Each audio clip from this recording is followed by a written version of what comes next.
What's up, everybody? This is Tanner from TanmanBaseballFan.com. I just got in this enormous package of pre-war Boston stuff.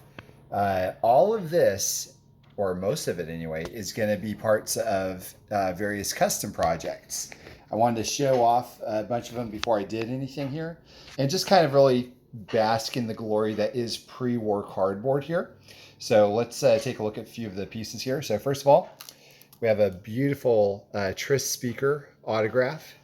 And so you see this right here. We're going to pair that with this. And it's a T206 Tris speaker. Now keep in mind, that's actually a beautiful speaker. It really is beautiful. So keep in mind, none of these cards are going to be damaged. Okay, so I'm going to preserve them so they're not going to be hurt in any way, shape, or form. Of course, a lot of these are going to have to be cracked out of the cases and everything, but anyway, so you keep taking a look, and this is kind of fun also. So you see Jake Stahl, glove shows there's an SGC3, one, a PSA3, and a raw. And so let's take a look at the differences. Watch this. This is kind of fun here because a lot of people don't know this, but the backs on T206 cards mean everything.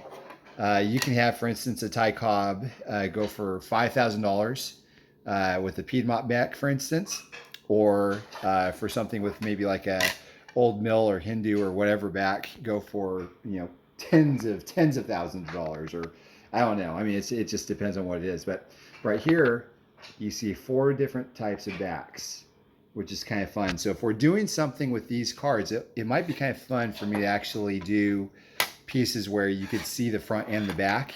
And I've done many of these cards with fronts and backs for T206s before in the past. So we also have a Harry Hooper autograph. And then we have this Fatima or Fatima. I'm not really sure exactly how to pronounce it, but it's a team. And it's a 1913 T200 for the Boston Americans. So, and let's see who else on here. I think there's Smokey Joe Wood. There's Kerrigan. So there's a lot of guys in here that are on this card here. You also have like the Colgan chips and the Sweet Pearl or Capital Pin, I think. So that's what those look like. I think they're circa 1910, 11, 12, something like that. Probably some of my least favorite tobacco cards, tobacco cards, T207s. I love them because they're brown, but I also hate them because they're brown, if that makes sense. So, a little bit of back damage there is my favorite type of damage for cards for sure. But I mean, they have a lot of charm to them though. I mean, they're really, really, really cool. Really neat cards. We also have things like this. So this is a Tris speaker. Not sure if we're going to use this one or not. Let me put the flash on. But anyway, so we can harvest the bat pieces out of this, and we can pair this with his signature with his T206 card and come up with something pretty darn cool also. More than likely, at the least, we'll probably use this instead. You have a little bat piece there, which is really cool.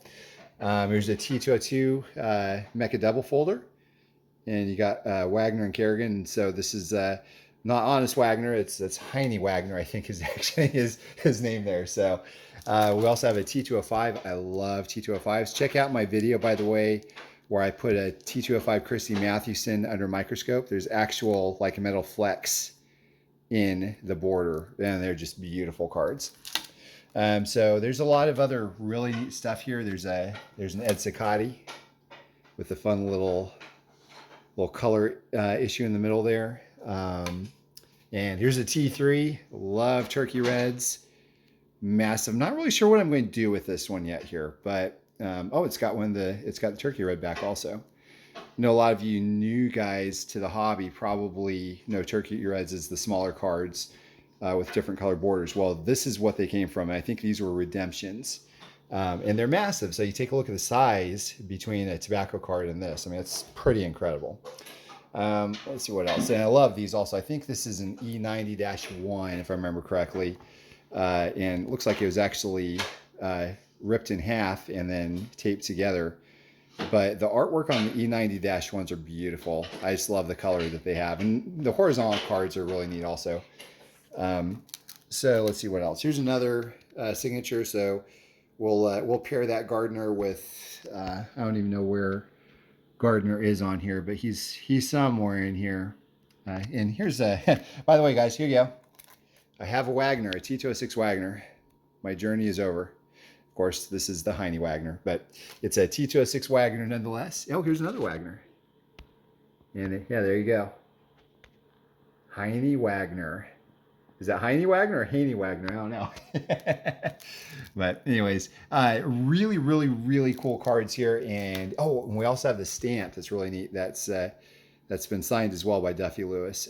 So we'll pair that with one of his T206s. So anyways, there it is, guys. Really excited to do something really neat with most, if not all, of these cards here.